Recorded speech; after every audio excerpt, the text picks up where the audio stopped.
నమస్తే, welcome to health zone. ముందుగా మహిళలందరికీ మహిళా దినోత్సవ శుభాకాంక్షలు.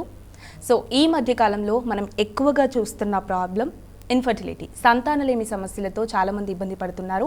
ఈ మధ్య కాలంలో చూస్తే ఈ సమస్య ఇంకా ఎక్కువగానే పెరిగిపోయిందని చెప్పుకోవచ్చు. అసలు ఈ సంతానలేమి సమస్య అనేది రావడానికి గల కారణాలు ఏంటి, ఎలాంటి ట్రీట్మెంట్ అందుబాటులో ఉంటుంది, ఈ విషయాలే కాకుండా మహిళల కోసం మరిన్ని విషయాలను తెలియజేయడానికి మనతో పాటు ఒయాసిస్ ఫర్టిలిటీ సెంటర్ నుంచి ఫర్టిలిటీ స్పెషలిస్ట్ డాక్టర్ మానస దార్ల గారు ఉన్నారు. మరి వారితో మాట్లాడదాం, మరిన్ని విషయాలు తెలుసుకుందాం. నమస్తే మేడం. నమస్తే అండి. సో మేడం, ముందుగా మీకు happy women's day. Happy women's day and ప్రేక్షకులందరికీ happy women's day. Thank you ma'am, thank you so much. So మనకి ఈ మార్చ్ అంతా కూడా ఒయాసిస్ ఫర్టిలిటీ వారు ఫ్రీ ఫర్టిలిటీ అసెస్మెంట్ నిర్వహిస్తున్నారు. ఈ ఆఫర్ అనేది ఈ మార్చ్ నెలంతా కూడా జరుగుతుంది. వీటి డీటెయిల్స్ తెలియజేస్తారా? సో ఈ ఉమెన్స్ డే సందర్భంగా ఒయాసిస్లో మార్చి నెల మొత్తం మనకి ఫ్రీ ఫర్టిలిటీ టెస్ట్ అనేవి చేయటం జరుగుతుంది. సో ఈ ఫర్టిలిటీ టెస్ట్ అనేవి చేయించుకుంటే ఫస్ట్ అసలు ఇన్ఫర్టిలిటీ అని ఎప్పుడు అంటారు, జనరల్గా 1 year అన్నా ట్రై చేశారు మ్యారేజ్ అయిపోయాక ప్రొటెక్షన్ ఏమి వాడకుండా, బట్ స్టిల్ కన్సీవ్ అవ్వకపోతే అప్పుడు మీరు ట్రీట్మెంట్కి రావాల్సి ఉంటుంది. సో మనకు ఒయాసిస్లో ఏంటంటే ఉమెన్స్ డే సందర్భంగా ఈ నెల మొత్తం పరీక్షలు చేయడం జరుగుతుంది. అంటే ఏ టెస్ట్లు చేసుకుంటే మనకి ఇన్ఫర్టిలిటీ ప్రాబ్లమ్స్ ఉన్నాయా లేదా అనేది తెలుస్తుంది కదా. అట్లాంటి టెస్ట్ చేసుకుంటే అట్లీస్ట్ మీకు అవేర్నెస్ వస్తుంది, ఓకే ఇక్కడ ప్రాబ్లం ఉంది, నెక్స్ట్ ఏం చేయాలి, వీటికి ఏమైనా ట్రీట్మెంట్స్ ఉంటాయా, లేదు ఒక్కొక్కసారి ఏంటంటే మినిమల్ కరెక్షన్స్, అంటే జస్ట్ ఒక టాబ్లెట్ పెడితేనే ఆ ప్రాబ్లం అనేది కరెక్ట్ అవ్వచ్చు. సో ఈ మంత్ మొత్తం అట్లాగా టెస్ట్ చేసుకోవటం వల్ల అవేర్నెస్ అనేది క్రియేట్ చేద్దామని మా ఒయాసిస్ ద్వారా సో మీ ముందుకు రావడం జరిగింది. ఓకే. సో మేడం, ఫస్ట్గా ఇన్ఫర్టిలిటీ అంటే ఏంటి అంటే కొంతమందిలో మనం చూస్తూ ఉంటాము, మీరు టెస్ట్ చేసినా కూడా ఏమీ రాకపోవడం, అంతా బాగానే ఉంటుంది, బట్ రిజల్ట్ అనేది ఉండదు. అంటే ఎందువలన ఇలాంటివి జరుగుతూ ఉంటాయి? సో అసలు ప్రాబ్లం ఎక్కడుంది అంటే మనకి ఫస్ట్ థింగ్ లేడీకి పీరియడ్స్ రెగ్యులర్గా వస్తున్నాయా లేదా ఒకసారి చెక్ చేసుకోవాలి. అండ్ పీరియడ్స్ రెగ్యులర్గా వస్తుంటే ఓవులేషన్ ఏ టైంకి అవుతుంది, ఓవులేషన్ అనేది ఏంటంటే పీరియడ్స్ మిడిల్ ఆఫ్ ది సైకిల్లోనే అవుతాయి. సో ఏ టైంకి అవుతుంది ఆ టైంకి ట్రై చేస్తూ ఉండాలి. వీటికి ఓవులేషన్ కిట్స్ అనేవి ఉంటాయి, స్కాన్స్లో చూస్తాము ఎగ్స్ ఎలా, ఫాలికల్స్ ఎలా పెరుగుతున్నాయి, ఎప్పుడు ఓవులేట్ అవుతున్నాయి, ఆ టైంలో ట్రై చేస్తున్నారా లేదా. సో ఫస్ట్ థింగ్ అది అసెస్ చేసుకోవాలి. అండ్ సెకండ్ థింగ్ ఏంటి అంటే హస్బెండ్ సైడ్ నుంచి ఇప్పుడు చాలామంది ఏంటంటే ఓన్లీ లేడీస్దే ప్రాబ్లం అని ఓన్లీ లేడీసే వస్తూ ఉంటారు, నాదే ప్రాబ్లం మేడం మా హస్బెండ్ ఏం లేదు, అలా ఉండదండి. ఫర్టిలిటీ అనేది యాజ్ ఏ కపులే ట్రీట్ చేయాలి. సో ఇద్దరికి అసెస్ చేసుకోవాలి, తిన సైడ్ నుంచి లేడీ సైడ్ నుంచి ఏం ఇష్యూస్ ఉన్నాయి అనేది చూసుకోవాలి. అండ్ మగవాళ్ళ సైడ్ నుంచి సెమెన్ టెస్ట్ చేసుకొని కణాలు ఎలా ఉన్నాయి, వాటి క్వాలిటీ ఎలా ఉందనేది చెక్ చేసుకోవాలి. సో దానివల్ల ఏంటంటే మనకి తొందరగా అంటే ట్రీట్మెంట్స్ ఎంత తొందరగా చేసుకుంటే, ప్రాబ్లం ఉంది అని డయాగ్నోజ్ అయినప్పుడు ఎంత తొందరగా ట్రీట్మెంట్కి వెళ్తే అంత సక్సెస్ రేట్స్ ఎక్కువగా ఉంటాయి. ఇప్పుడు చాలా మంది అసలు రావడానికి భయపడతారు, అమ్మో ఫర్టిలిటీ డాక్టర్ దగ్గరికి వెళ్ళారా వాళ్ళు ఐవీఎఫ్ చేసేస్తారు అంటూ ఉంటారు. సో మ్యాక్సిమం మాది ఏంటంటే మెయిన్గా ఒయాసిస్లో న్యాచురల్గా అవ్వడానికి ట్రై చేస్తాం. ఇప్పుడు సింపుల్గా ఏవైతే మనకి ఆ చేంజెస్ ఏం చేయొచ్చు లేడీలో, కొంతమంది ఏంటంటే జస్ట్ వెయిట్ లాస్ చెప్తాం, ఒక 2 months యాంటీ ఆక్సిడెంట్స్ పెట్టేస్తాం, ఫోలిక్ యాసిడ్ పెట్టేస్తాం, పెట్టగానే వెయిట్ లాస్ ఒక 4-5 kgs తగ్గి వస్తారు, ఇమీడియట్లీ కన్సీవ్ అయిపోయి వస్తారు. ఓకే. సో అట్లా మినిమల్ కరెక్షన్స్ చేసుకొని అట్లాంటివి. ఇంకొంతమంది థైరాయిడ్ సమస్య, థైరాయిడ్ ఉందన్న విషయం వాళ్ళకి తెలియదు. సో వెయిట్ పెరిగిపోతున్న, పీరియడ్స్ రెగ్యులర్గా రావట్లేదని చెప్తూ ఉంటారు. జస్ట్ ఆ థైరాయిడ్ కరెక్ట్ చేయగానే, మా దగ్గర అయితే ఒక patient almost 7 years marital life, ఇప్పుడు దాకా ఆమె థైరాయిడ్ టెస్ట్ చేయించుకున్నదే లేదు, ఎప్పుడు 4 years బ్యాక్ చేయించుకుంది, అప్పుడు నార్మలే ఉంది. థైరాయిడ్ ఏంటంటే రెగ్యులర్గా చేపిస్తున్నారు, ఇప్పుడు సిమ్టమ్స్ వస్తున్నాయి, ఇరెగ్యులర్ పీరియడ్స్ వస్తున్నాయి, లేదు వెయిట్ పెరుగుతున్నారు, ఇంకేమైనా ఇబ్బంది అనిపిస్తుంది. సో థైరాయిడ్ చెక్ చేసుకోవడం అనేది ఇంపార్టెంట్. జస్ట్ 7 years అయిపోయింది, ఇంకా మేము ఐవీఎఫ్కి వెళ్ళిపోతామని చెప్పి వచ్చారు. సో థైరాయిడ్ టెస్ట్ చేసాము, it was very high. So ఆమెకి ఏంటంటే 2 months గ్యాప్ ఇచ్చాం మేము, 2 months ఓన్లీ థైరాయిడ్ మెడిసిన్ వాడండి, యాంటీ ఆక్సిడెంట్స్ వాడండి అని చెప్పి 3rd month కన్సీవ్ అయ్యి వచ్చారు. ఓకే. సో అన్ని ఇయర్స్ నుంచి కూడా తనకి అది డిటెక్ట్ అవ్వలేదు, సంహౌ కరెక్ట్ చేసుకోలేదు తను. సో భయం అనమాట, అంటే వెళ్తే హాస్పిటల్కి ఏం టెస్ట్లు ఇస్తారు, ఏం చేస్తారు అన్న దీంతో ఉండిపోయారు. బట్ అట్లాంటి సింపుల్ కరెక్షన్స్ చేసుకోవటం వల్ల న్యాచురల్గా ప్రెగ్నెన్సీస్ వచ్చే ఛాన్సెస్ ఎక్కువగా ఉంటాయి. ఓకే. అంటే డాక్టర్ని సంప్రదించడం వల్ల కొన్నిసార్లు చిన్న చిన్న కారణాలతో కూడా మోస్ట్ ఆఫ్ ద టైమ్స్ అంటే 50%, ఇప్పుడు మన దగ్గరికి 50 అంటే ఒక 10 couples వస్తుంటే 5 couples జస్ట్ మెడిసిన్స్ అంతే. అవి అదేంటంటే అందరికీ ఒకటే టైప్ ఆఫ్ మెడిసిన్ ఉండదు. సో మన అప్రోచ్ ఎలా ఉండాలంటే, ఇప్పుడు వెయిట్ లాస్ అన్నట్టు థైరాయిడ్ లేదు, పీసీఓడి ఉంది, ఇర్రెగ్యులర్ సైకిల్స్ ఉన్నాయి, సో జస్ట్ ఓవులేషన్ ఇండక్షన్ పెడతాం అంతే. ఎగ్ రిలీజ్ అయితే తను కన్సీవ్ అయ్యే ఛాన్సెస్ ఇంక్రీజ్ అవుతాయి. సో 50% ఇలాగే అయిపోతాయి. నెక్స్ట్ 50% కొన్ని ఏంటంటే మెడిసిన్స్కి కరెక్ట్ అయ్యేలాగా ఉండవు, దే ఆర్ ఇరివర్సిబుల్ అనమాట. సో అలాంటి వాళ్ళకి ఐయుఐ లేదంటే ఐవీఎఫ్ మనం సజెస్ట్ చేస్తూ ఉంటాం. ఓకే. సో వెయిట్ కూడా ప్రాబ్లం అవ్వచ్చు అన్నారు కదా మేడం, అంటే వెయిట్ అనేది ఏ టైంలో ప్రెగ్నెన్సీకి ప్రాబ్లం అవుతుంది? వెయిట్ అనేది వెయిట్ వల్ల ఇన్ఫర్టిలిటీ ఇష్యూస్ రావచ్చు. సో మెయిన్గా ఏంటంటే ఒబేసిటీ వల్ల ఆ లోపల రిలీజ్ అయ్యే హార్మోన్స్ వల్ల ఎగ్స్ అనేవి ప్రాపర్గా హెల్దీగా ఫామ్ అవ్వవు. Okay. So every 5% reduction in వెయిట్కి మనకి ఫర్టిలిటీ ఇంప్రూవ్మెంట్ అయ్యే ఛాన్సెస్ ఎక్కువగా ఉంటాయి. అండ్ ఫస్ట్ థింగ్ మనకి ఫర్టిలిటీ ఇష్యూస్ వెయిట్ వల్ల. అండ్ సెకండ్ థింగ్ ప్రెగ్నెన్సీ టైంలో కూడా డయాబెటీస్ వచ్చే ఛాన్స్ ఉంటుంది, హైపర్ టెన్షన్, బీపీ రావచ్చు, అండ్ ప్రీటర్మ్ డెలివరీస్ అవ్వచ్చు. సో ఇవన్నీ అంటే వెయిట్ లాస్ చేసుకోవటం వల్ల ఫస్ట్ ప్రెగ్నెన్సీ న్యాచురల్గా రావటమే కాకుండా డ్యూరింగ్ ప్రెగ్నెన్సీ అండ్ ఎంటైర్ మన 9 months హెల్దీగా అయ్యే ఛాన్స్ ఉంటాయి. అండ్ వెయిట్ వల్ల సిజేరియన్ సెక్షన్ ఇన్సిడెన్స్ కూడా పెరుగుతుంది. ఓకే. సో ఇన్ఫర్టిలిటీతో బాధపడుతున్న విమెన్స్లో మనం మోస్ట్ కామన్గా చూసే ప్రాబ్లమ్స్ ఏముంటాయి మేడం? ఇప్పుడు నవేడేస్ ఏంటంటే ఎక్కువగా పీసీఓడి వింటున్నాం. ఆ పీసీఓడి అనేది నేను లాస్ట్ ఇంటర్వ్యూలో కూడా చెప్పాను. సో వెయిట్కి రిలేషన్ అంటే 12 years 13 years పీరియడ్స్ ఎప్పుడు స్టార్ట్ అవుతాయో అప్పటి నుంచి అన్హెల్దీ లైఫ్ స్టైల్ ఉంది, జంక్ ఫుడ్స్ తీసుకోవటము, ఎక్సర్సైజ్ లేకపోవటము, ఒబేసిటీ వల్ల ఆ పీసీఓడి అనే ప్రాబ్లం విత్ టైం పెరుగుతూ ఉంటుంది. సో అది ముందే మనం డయాగ్నోస్ చేసుకోవాలి. చిన్న పాప నుంచి ఇర్రెగ్యులర్ సైకిల్స్ వస్తున్నాయి, వెయిట్ పెరుగుతోంది, బాడీ మీద హెయిర్ ఎక్కువగా వస్తుంది, ఇలాంటి సమస్యలు ఉన్నప్పుడు ఏంటంటే తనకి హెల్దీ లైఫ్ స్టైల్ అలవాటు చేయడం వల్ల ఇన్ఫర్టిలిటీ సమస్య రాకుండా ఉంటాయి. మెయిన్గా మనం చూసేది ఆడవాళ్ళు యానోవులేషన్ ప్రాబ్లమ్స్ అండ్ ఎగ్స్ ప్రాపర్గా ఫామ్ అవ్వటము, డెవలప్మెంట్, రిలీజ్ వీటిలోనే ఎక్కువగా చూస్తూ ఉంటాం. నెక్స్ట్ కామన్గా వచ్చేది ట్యూబ్స్లో ఏమైనా ఇబ్బంది ఉన్నా కానీ, లేదు ఫైబ్రాయిడ్స్ కానీ, అట్లా యూట్రస్లో ఏమైనా గడ్డలు ఉన్నాయి, పీరియడ్స్ టైంలో చాలా హెవీ పెయిన్ వస్తుంది. సో అట్లాంటివి ఏంటంటే తొందరగా రావాలి. అంటే ఇప్పుడు నాకు 3 years అయిపోయింది, 4 years అయిపోయింది, ఏం ప్రాబ్లం లేదు అంటూ ఉంటారు. బట్ స్లోగా హిస్టరీ తీసుకుంటే అప్పుడు చెప్తూ ఉంటారు, లేదు మేడం నాకు స్టార్టింగ్ నుంచి పీరియడ్స్లోనే నాకు ఇబ్బంది, రెగ్యులర్గా వచ్చేవి కాదు, వచ్చినప్పుడు పెయిన్ ఉండేది, ఇలా చెప్తూ ఉంటారు. సో అవి ఏంటంటే సింపుల్ మెడిసిన్స్తో మనం ట్రీట్ చేయడం వల్ల తొందరగా సక్సెస్ రేట్స్ అనేవి ఎక్కువగా ఉంటాయి. ఓకే. సో ఫర్టిలిటీకి మీరు ఇందాక చెప్పినట్టు ఉమెన్స్ మాత్రమే కారణం కాదు, ఉమెన్స్ మాత్రమే రెస్పాన్సిబిలిటీ కాదు, ఇద్దరు కూడా భార్యాభర్తలు ఇద్దరు కూడా ఈక్వల్గా ఆ రెస్పాన్సిబిలిటీ అనేది తీసుకోవాలి. అంటే మీరు చెప్పినట్టు చాలా వరకు కూడా అమ్మాయిలదే ప్రాబ్లం ఉంది అన్నట్టు వదిలేస్తూ ఉంటారు, వాళ్ళకు వాళ్ళు టెస్ట్ చేయించుకోవడానికి కానీ ఎక్కడో చోట తగ్గిపోతూ ఉంటారు. అంటే ఒయాసిస్ వారు వీళ్ళకి ఎలాంటి ఎంకరేజ్మెంట్ ఇస్తున్నారు? సో మనం ఏంటంటే ఫస్ట్ విజిట్ ఓన్లీ వైఫే వస్తే డెఫినెట్గా second visit come with your హస్బెండ్కి రండి, మేము వీల్ కౌన్సిల్ హిమ్. సో ఇలా ఉంటుంది సిచ్యువేషన్. అంటే బేబీ ఫామ్ అవ్వాలి అంటే ఎగ్ ఎంత ఇంపార్టెంటో స్పర్మ్ అంతే ఈక్వల్గా ఇంపార్టెంట్. సో చెప్పి వాళ్ళకి కౌన్సిలింగ్, మన దగ్గర కౌన్సిలర్స్ ఉంటారు అండ్ మేము కూర్చొని వాళ్ళకి అవేర్నెస్ సెషన్స్ ఇస్తూ ఉంటాం. సో ఇట్లాగా లేడీలో ఎలా మనం ఎగ్స్ ఇంప్రూవ్ చేసుకోవచ్చు, మగవాళ్ళలో కూడా ఇప్పుడు స్మోకింగ్ ఉంది, డ్రింకింగ్ ఉంది, life style habits, so unhealthy life style ఉంది. సో వాళ్ళకు కూడా మగవాళ్ళు ఏదైనా ఇబ్బంది ఉంటే వాళ్ళకు కూడా టాబ్లెట్స్ పెట్టడం కానీ, లైఫ్ స్టైల్ ఇప్పుడు వాకింగ్ 1/2 hour చేసినా చాలు పర్ డే. సో నాకు అది కూడా టైం లేదు మేడం, నేను నైట్ మొత్తం నాకు షిఫ్ట్స్ ఉంటాయి, సో మార్నింగ్ ఎప్పుడో లేస్తాను, ఎప్పుడో పడుకుంటాను, ఇలా చెప్తూ ఉంటారు. సో వాళ్ళకి ఏంటంటే చెక్ చేసినప్పుడు డెఫినెట్గా స్పర్మ్లో క్వాలిటీ తగ్గిపోతుంది. సో ఇలాంటి అవేర్నెస్ ఇవ్వటం వల్ల యాజ్ ఏ కపుల్ ట్రీట్ చేయడం వల్ల ఛాన్సెస్ అనేవి ఇంక్రీజ్ అవుతుంటాయి. ఓకే. సో ఇప్పుడు మీరు చెప్పినట్టు ఆ అవేర్నెస్ ప్రాసెస్ ఏదైతే ఉందో ఇది ఎంతవరకు ఇంపార్టెంట్ అనేది ఈ అవగాహన చాలా మందికి తక్కువగా ఉంది. అంటే అవగాహన లేకపోవడం ఒకటి, డాక్టర్ని సంప్రదించాలంటేనే ఎంతో కొంత భయంగానో ఏదో ఒక నెగ్లిజెన్స్ దాన్ని వదిలేస్తూ ఉంటారు. సో ఈ ప్రాసెస్ అనేది ఎంత ఇంపార్టెంట్? సో ఇవి ముందస్తుగా టెస్ట్లు చేసుకోవటం వల్ల చాలా వరకు ట్రీట్మెంట్ టాబ్లెట్స్తోనే అవి కరెక్ట్ అవుతాయి. సో అందుకనే మనం ఈ మంత్ మొత్తం అవేర్నెస్ సెషన్ లాగా పెట్టుకొని వీళ్ళకి ఫ్రీ టెస్ట్ అనేవి చేయడం జరుగుతుంది.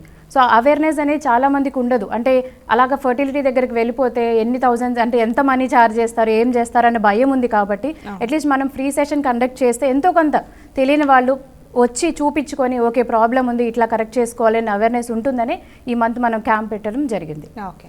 So only Oasis fertility centre ఐవీఎంని ఇంట్రడ్యూస్ చేసింది. అంటే డ్రగ్ ఫ్రీ ట్రీట్మెంట్, ఇది drug free IVF treatment. So ఇది ఎక్కడ కూడా మనకి లేదు, ఓన్లీ ఒయాసిస్లోనే ఉంటుంది అని చెప్పి చెప్తున్నారు. దీని డీటెయిల్స్ తెలియజేస్తారా? ఓవరాల్ ఇండియాలోనే ఐవీఎం చేస్తున్న ఓన్లీ హాస్పిటల్ ఇస్ ఒయాసిస్ ఫర్టిలిటీలోనే. ఐవీఎం అంటే ఏంటంటే ఇప్పుడు మనకి ఐవీఎఫ్ పద్ధతి వేరు, ఐవీఎం వేరు. ఐవీఎఫ్లో మనకి ఎగ్స్ రావడానికి ఇంజెక్షన్స్ ఇవ్వడం జరుగుతుంది. ఒక 10 రోజుల వరకు ఇంజెక్షన్స్ ఇవ్వాలి. ఇవేంటంటే మోస్ట్ ఆఫ్ ద టైమ్ పెయిన్లెస్సే ఉంటాయి. చాలామంది 90% టాలరేట్ చేస్తారు. ఒక 10% మంది ఏంటంటే ఇప్పుడు పీసీఓడి సమస్య ఉంటుంది, వాళ్ళలో ఎగ్స్ ఎక్కువ ప్రొడ్యూస్ అయ్యే ఛాన్స్ ఉంది. సో వాళ్ళ కొంచెం సిమ్టమ్స్ రావటం కానీ, హైపర్ స్టిమ్యులేషన్ కానీ, ఇట్లాంటి హిస్టరీ ఉన్న వాళ్ళకి ఏంటంటే అసలు ఇన్ని ఇంజెక్షన్స్ ఇవ్వకుండా ఫస్ట్ 3-4 days ఇస్తాం అంతే. సో ఆ 3 days ఇచ్చాక ఎగ్స్ రిట్రీవ్ చేయడం జరుగుతుంది. ఇమ్మెచ్యూర్ ఎగ్స్ రిట్రీవ్ చేస్తాం. ఐవీఎఫ్లో ఏంటంటే మెచ్యూర్ అవ్వడానికి ఇంజెక్షన్స్ ఇచ్చి అవి మెచ్యూర్ అయ్యాక మనం రిట్రీవ్ చేయడం అంటే ఎగ్స్ తీయటం జరుగుతుంది. ఐవీఎంలో ఇమ్మెచ్యూర్ ఎగ్స్ రిట్రీవ్ చేసి వాటి ల్యాబ్లో మన దగ్గర ఉన్న ఆధునిక ఈ మెడిసిన్స్ వల్ల కానీ, మీడియా వల్ల కానీ అవి మెచ్యూర్ అయ్యేలాగా చేసి ఆ తర్వాత బేబీని ఎంబ్రియోని క్రియేట్ చేస్తాం ల్యాబ్లో. సో వీటి వల్ల మనకి ఫస్ట్ థింగ్ ఎక్కువ ఇంజెక్షన్స్ తీసుకునే పని ఉండదు.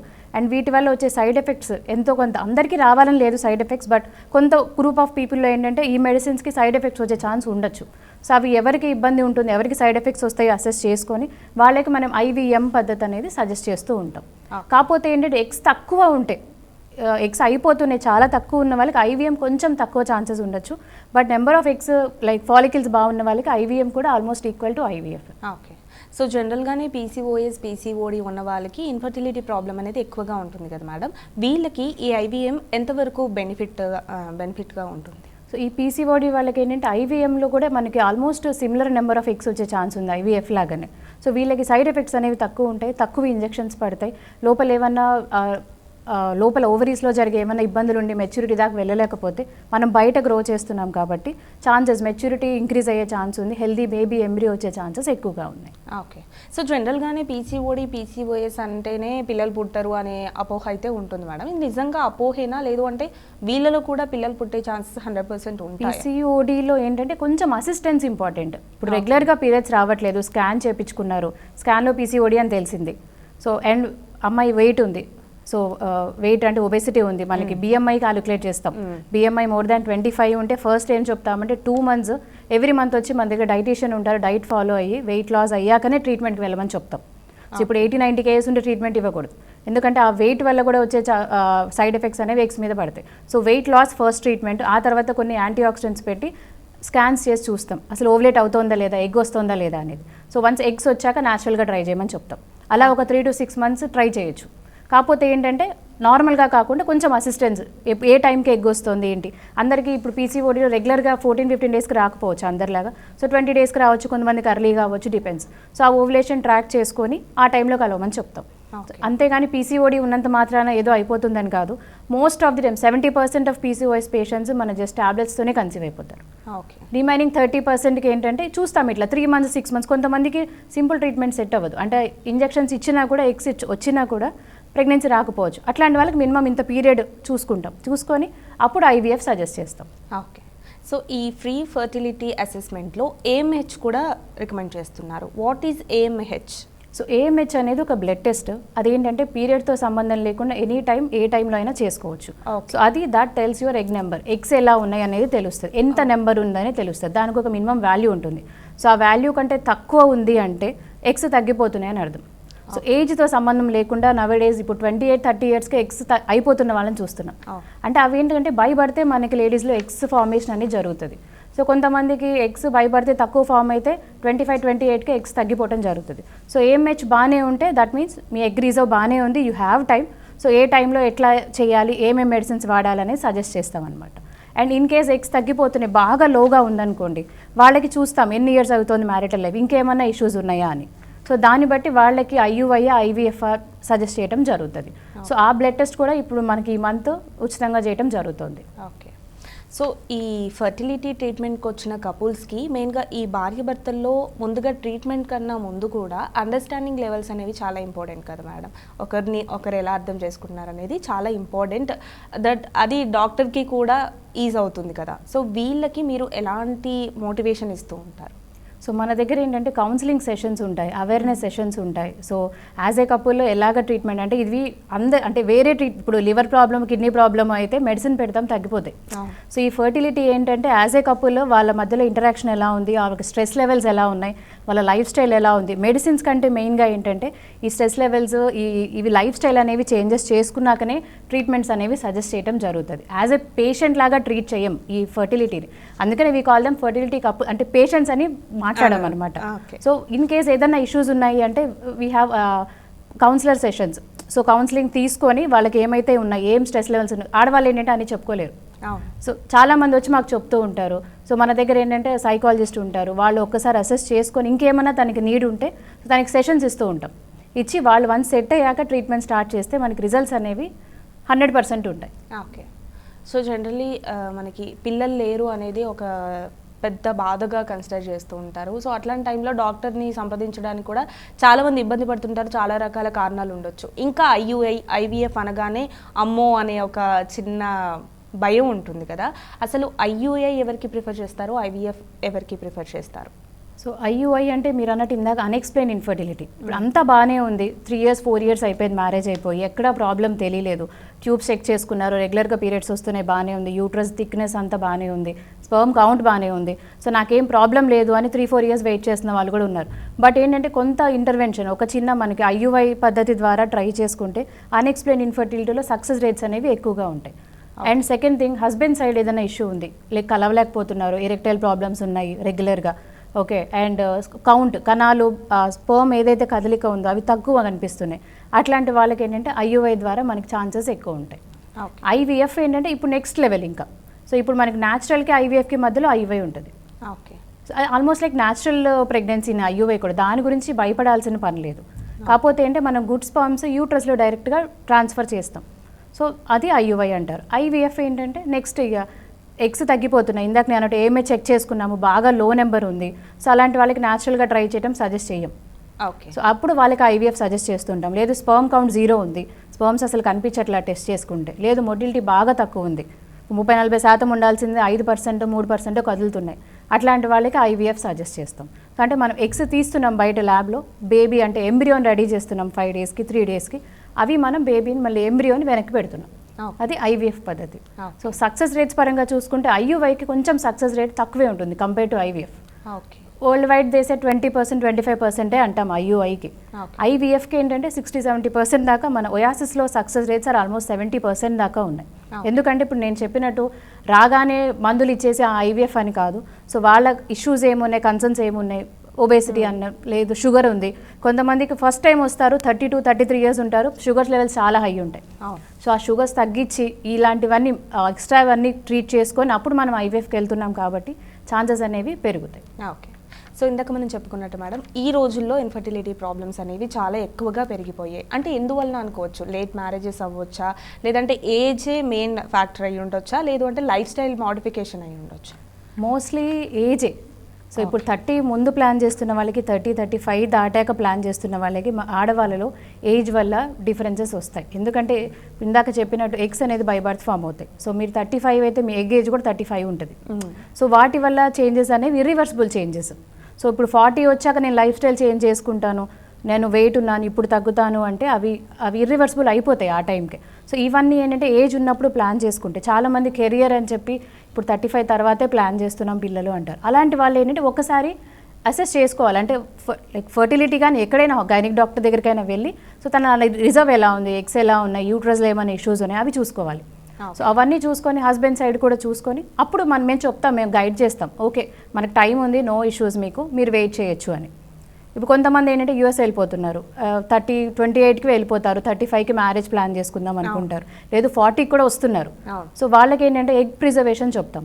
సో ఎగ్స్ కూడా ఫ్రీజింగ్ చేసుకోవచ్చు. ఇన్ కేస్ అమ్మాయి రిజర్వ్ బాగా తగ్గిపోయింది, నా దగ్గర లాస్ట్ మంత్ వచ్చారు 23 years అమ్మాయి, AMH 0.5 ఉంది. జనరల్గా AMH 0.5 అనేది మనం 35-40 తర్వాత చూస్తాం. సో 23కే ఎగ్స్ అలాగా తగ్గిపోయి ఇర్రెగ్యులర్ అయ్యే పీరియడ్స్, అప్పుడే మ్యారేజ్ ప్రపోజల్ వచ్చింది. సో కానీ అమ్మాయికి ఏంటంటే కెరియర్ ఇదంతా ఉంది, నేను ఇప్పుడల్లా నాకు వద్దు అంటుంది.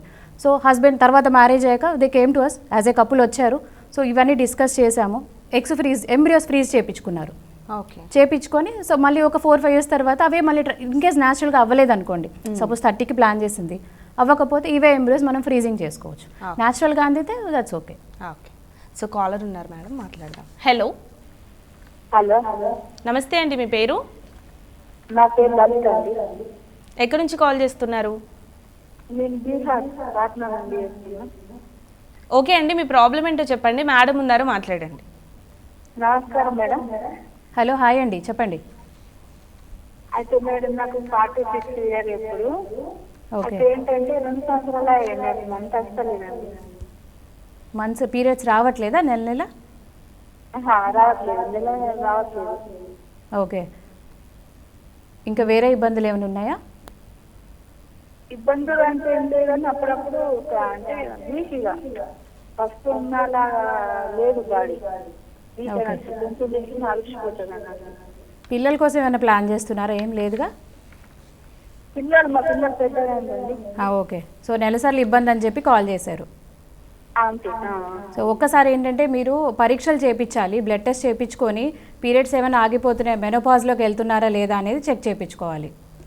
సో ఇదేంటంటే 40 తర్వాత 50 లోపు ఎప్పుడైనా పీరియడ్స్ ఆగిపోవచ్చు, కొంతమందికి 50-55 కూడా ఆగిపోవచ్చు. సో అది చూసుకొని ఇన్ కేస్ పీరియడ్స్ ఆగిపోతుంటే కాల్షియం టాబ్లెట్స్ వేసుకోవటము, వాటికి తగిన డైట్ తీసుకోవటం అనేది చేయాలి. ఓకే. సో మేడం, చాలామంది ఇన్ఫర్టిలిటీతో దీర్ఘకాలంగా బాధపడుతూ ఉన్న వాళ్ళు ఉంటారు. సో వీళ్ళందరికీ కూడా ఇప్పుడు ఒయాసిస్ నిర్వహిస్తున్నటువంటి ఫ్రీ ఫర్టిలిటీ అసెస్మెంట్ అనేది ఎంతవరకు యూస్ఫుల్గా ఉంటుంది? డెఫినెట్లీ చాలామంది ఏంటంటే ఇప్పుడు middle class, below middle class, అమ్మో టెస్ట్లు ఎంత అవుతాయి ఏంటి అనేది ముందుకు రావడానికి భయపడుతున్నారు. సో వాళ్ళ కోసమే మెయిన్గా మనము ఈ ఫ్రీ ఫర్టిలిటీ టెస్ట్ అనేది చేయడం జరుగుతుంది. సో అట్లీస్ట్ మనకి ప్రాబ్లం అర్థమైతే ఇక్కడ ఇష్యూ ఉంది అని, మీరు అన్నట్టు ఏఎంహెచ్ ఇట్లా లేదు, సెమెన్ కౌంట్ ఇవి చేసుకోవటం వల్ల ఇష్యూస్ అర్థమైతే దాని తర్వాత నెక్స్ట్ ఎలాగ వెళ్ళాలి అనేది డిసైడ్ చేసుకోవచ్చు. సో డెఫినెట్లీ సో ఈ సర్వీసెస్ని యూస్ చేసుకొని ఏదన్నా ఇష్యూ ఉంటే తొందరగా మనం ట్రీట్మెంట్ చేసుకున్న దానికి ఒక 4-5 years తర్వాత అది ఎప్పుడో తెలుసుకొని చేసుకున్న దానికి డిఫరెన్స్ ఉంటుంది. ఎందుకంటే అందరూ వచ్చేసి ఐవీఎఫ్కి 100% వచ్చేస్తుందా అని అడుగుతారు. సో 100% సక్సెస్ అనేది ఎలా ఉంటుంది అంటే మనం ఏ టైంకి తీసుకుంటున్నాము, ప్రాబ్లం ఇనిషియల్ ఫేజ్లో డయాగ్నోస్ చేసుకొని వెళ్తున్నామా, లేదు దాన్ని అలాగే ఉంచి ఆ మెడిసిన్ ఈ మెడిసిన్ వాడి, ఇప్పుడు ఏంటంటే బయట కూడా ఊర్లలోకి వెళ్ళిపోతారు, వాళ్ళు ఏదో మెడిసిన్ ఇస్తే అవుతుందంటారు, అట్లాగా వాడి అంటే ఏం వాడారు అంటే ఏమీ తెలియదు, వాటి వల్ల డ్యామేజ్ ఎక్కువ జరుగుతుంది. సో అట్లాగా ఒక 2 చెట్లు మందులు అంటారు, అవి పనిచేస్తాయి లేదా అని చెప్పలేం కానీ బట్ మనకు ప్రాబ్లం ఏది ఉందో దానికి తగ్గట్టు ట్రీట్మెంట్ తీసుకోవటం వల్ల సక్సెస్ రేట్స్ అనేవి ఇంప్రూవ్ అవుతాయి. సో మన కండిషన్ ఇది ఇష్యూ అని అర్థమైతే దాని తగ్గట్టు, అంటే రాగానే అందరికీ ఐవీఎఫ్ చెప్పడం జరగదు. సో మనకి ఏదైనా ప్రాబ్లం డయాగ్నోజ్ అయింది చెప్తాం, తొందరగా వెళ్తే సక్సెస్ రేట్స్ ఇంత ఉంటాయి, లేదు మీరు ఒక 3 months 6 months వెయిట్ చేశారు సక్సెస్ రేట్స్ ఇలాగ ఉంటాయి అనేది. సో సక్సెస్ రేట్స్ అనేవి మనం ఏ టైంకి తీసుకుంటున్నామో, మన కండిషన్ ఏంటి, ఇప్పుడు ఎగ్స్లో ఇబ్బంది ఉందా, ట్యూబ్స్లో ఉందా, గర్భసంచిలో ఉందా, లేదు మగవాళ్ళలో స్పర్మ్లో ఇబ్బంది ఉందా, దాన్ని బట్టి మనకి సక్సెస్ రేట్స్ అనేవి డిపెండ్ అవుతాయి. సో అందరికీ ఇంత పర్సెంట్, ఇప్పుడు 60-70% అందరికీ చెప్పడానికి ఉండదు. సో మనం టైం, మన ఎట్లాంటి కండిషన్లో వెళ్తున్నాము, ఏ టైంలో వెళ్తున్నాము, ఎంతగా ప్రిపేర్ అయ్యాం మన బాడీ, దాన్ని బట్టి మనకి ఐవీఎఫ్ సక్సెస్ రేట్స్ అనేవి డిపెండ్ అయి ఉంటాయి. సో జనరల్గా మీ దగ్గరికి ఏ పేషెంట్ వచ్చినా మీరు ఐవీఎఫ్ అంటే టెస్ట్లను అయిపోయాక ఐవీఎఫ్ సజెస్ట్ చేసినప్పుడు ఫస్ట్ అడిగే క్వశ్చన్ ఐవీఎఫ్ వద్దు టాబ్లెట్స్తో తగ్గుతుందా అని అడుగుతూ ఉంటారు కదా మేడం, అది పాసిబుల్ అవుతుందా నిజంగా? సో నిజంగా ప్రాబ్లం ఉంటే as a fertility specialist oasis లాంటి సెంటర్స్లో అన్నెసరీగా ఐవీఎఫ్ సజెస్ట్ చేయడం ఉండదు. ఎందుకంటే మ్యాక్సిమం మన ఎయిమ్ ఏంటంటే to give them natural pregnancy. So ఎక్కడన్నా 1% ఛాన్స్ ఉన్నా కానీ చెప్తాం, ఓకే ఈ మంత్ ట్రై చేయండి, ఈ మెడిసిన్స్ వాడండి, వచ్చే ఛాన్స్ ఉంది అని. ఇప్పుడు అంటే ఎవ్వరు ఫస్ట్ టైం మేము ఐవీఎఫ్కి వెళ్తామని ఎవరు రారు. సో ఏంటంటే మనం ఇంత పర్సంటేజ్ చెప్తాం, ఓకే మీకు ఐయుఐ సెట్ అవుతుందా అవ్వదా, మీకు ఐవీఎఫ్ అయితే ఇంత పర్సంటేజ్ సక్సెస్ ఉంటుంది అని.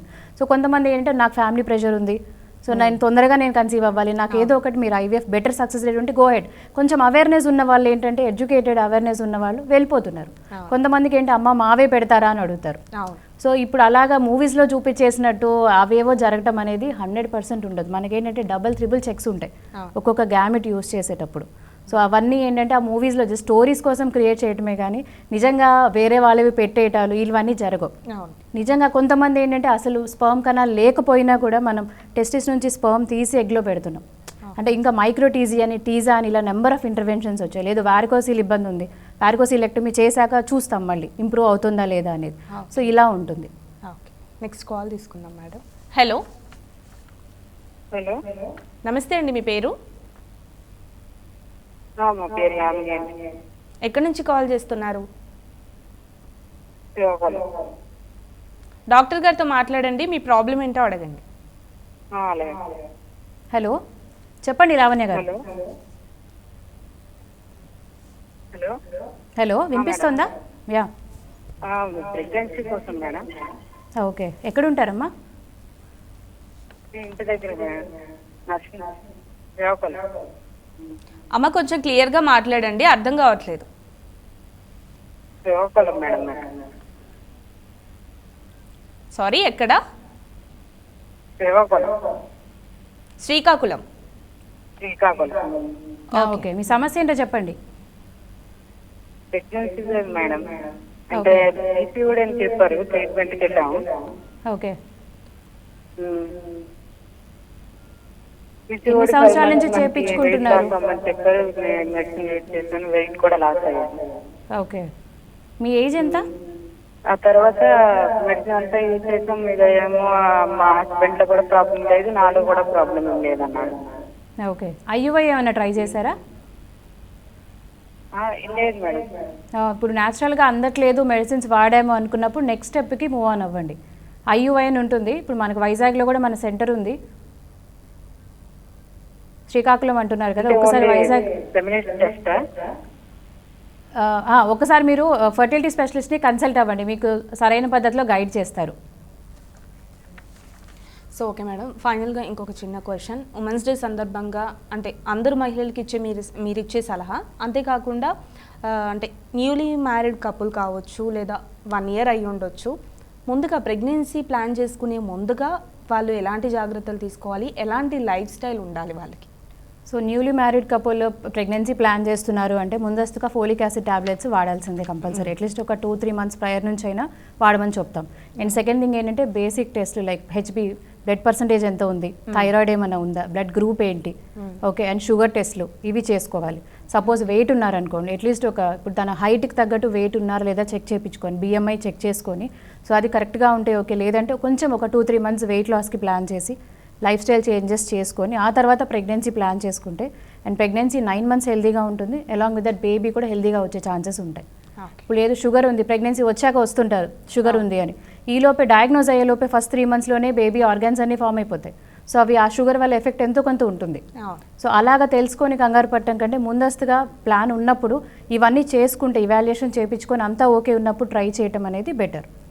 అండ్ ఈ ఉమెన్స్ డే సందర్భంగా ఇప్పుడు నేను చెప్పదలుచుకుంది ఏంటి అంటే, సో యాజ్ ఎ లేడీ ఇప్పుడు ఎవరన్నా ఫర్టిలిటీ ప్రాబ్లంతో ఉన్నారు, వాళ్ళకి ఏమైనా సజెషన్స్ కావాలి, చాలామంది భయపడుతున్నారు.